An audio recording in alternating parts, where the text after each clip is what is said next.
Навън е мръсна жега, на теб ти се яде домашен млечен сладолед с карамелизирани праскови и мента. Обичам те, Балкан.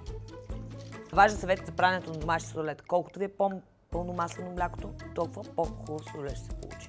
Белтъците отделно от жълтъците.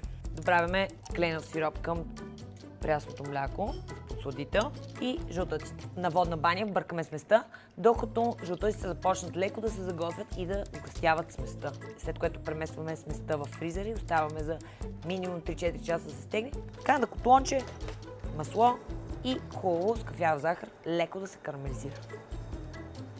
Ей така, с костилката надолу.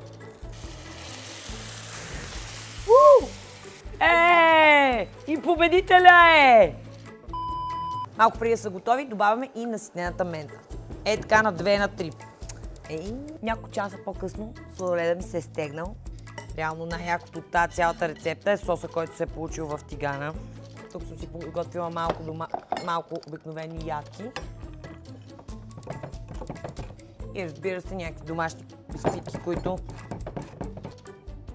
и завършваме с малко от получения прасковен карамел. Аз и Балкан сме най-добрите. Това е положението. Сложим наистина.